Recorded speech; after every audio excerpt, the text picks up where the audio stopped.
Hello friends, பொதுவாக resistor வந்து எதுக்கு பயன்படுத்துகிறாங்க?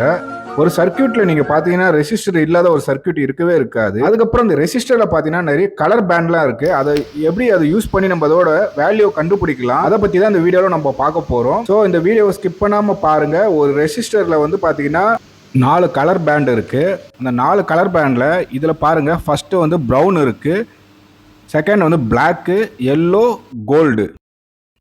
இந்த கலர் பேண்டை பாருங்கள், ஈச் கலருக்கு வந்து ஒரு வேல்யூ கொடுத்துருப்பாங்க. ஸோ அந்த வேல்யூவை வச்சு தான் நம்ம வந்து பார்த்திங்கன்னா அந்த ரெசிஸ்டரோட கலர் பேண்டை யூஸ் பண்ணி அதோட வேல்யூ நம்ம கண்டுபிடிக்க போகிறோம். First colour brown, black, yellow, gold. So இந்த 4 பேண்ட் சார்ட்டை யூஸ் பண்ணி நம்ம வந்து இப்போ அதோட வேல்யூ வந்து ரைட் பண்ண போகிறோம். ஃபஸ்ட்டு வந்து ப்ரௌன் என்ன நம்பர்னா 1. செகண்ட் வந்து பார்த்தீங்கன்னா பிளாக்குக்கு என்ன வேல்யூனா 0. ஸோ தேர்டு வந்து பார்த்தீங்கன்னா அந்த ரெசிஸ்டரில் என்ன இருக்குது, தேர்ட் பேண்ட் வந்து பார்த்தீங்கன்னா எல்லோ கலர் இருக்குது. ஸோ எல்லோவோட டிஜிட் வந்து 4 போட்டுக்கணும். ஏன்னா தேர்டு வந்து பார்த்தீங்கன்னா நீங்கள் மென்ஷன் பண்ணியிருக்குது என்னன்னா மல்டிபிள்ஸ், 0 மல்டிபிள் பண்ணிக்கணும்.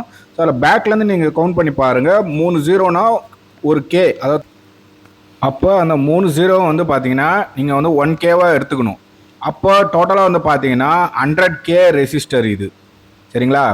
இப்படி தான் வந்து பார்த்தீங்கன்னா கால்குலேட் பண்ணோம். அதுக்கப்புறம் அந்த லாஸ்ட் கோல்டு என்ன ஆச்சு அப்படின்னு கேட்பீங்க. கோல்டோட வேல்யூ பாருங்கள், இந்த சார்ட்டில் +or -5% அப்படின்னு போட்டிருப்பாங்க. +or-5%னா 100க்கு 5% +or- நீங்கள் போட்டு பாருங்கள் எவ்வளோ வரும்னு. 95 வரலாம், இல்லைனா 105 கூட வரலாம். ஸோ இதுதான் +or-. ஸோ இப்படி தான் ஒரு ரெசிஸ்டரோட வேல்யூ வந்து கால்குலேட் பண்ணணும். இப்போ இந்த ரெசிஸ்டரோட வேல்யூ வந்து நம்ம வந்து பார்த்தீங்கன்னா ப்ராக்டிக்கலாக எப்படி மல்டிமீட்டர் யூஸ் பண்ணி அதோட வேல்யூ வந்து ஃபைண்ட் பண்ணலாம் சொல்லிட்டு இப்போ பார்க்கலாம். இப்போ மல்டிமீட்டரில் ரெசிஸ்டர் மோடில் வச்சுக்கிட்டு இந்த ரெசிஸ்டரை நம்ம மல்டிமீட்டரோட அந்த டெர்மினலில் வந்து பார்த்தீங்கன்னா பேரலாக வச்சு பாருங்கள். ஸோ வச்சு பார்த்தீங்கன்னா அதோட வேல்யூ வந்து காட்டும். ஸோ நான் சொன்ன போல் 98.6 வருது. +or-5%னா ஸோ மல்டிமீட்டருக்கு ஒரு டாலரன்ஸ் இருக்கும்ல, அதை பொறுத்து வந்து 100K கிட்ட நியர்லி காட்டுது. இப்படி தான் ஒரு ரெசிஸ்டரை ப்ராக்டிக்கலாகவும் நீங்கள் வந்து செக் பண்ணலாம். அந்த கலர் கோடை வச்சு இந்த டேப்ல காலம் யூஸ் பண்ணி நீங்கள் வந்து அதோட வேல்யூ அப்படியும் நீங்கள் ஃபைண்ட் பண்ணலாம். இந்த வீடியோ பிடிச்சிருந்தா லைக் பண்ணுங்கள், கமெண்ட் பண்ணுங்கள். மற்றொரு வீடியோவில் கண்டிப்பாக சந்திக்கலாம்.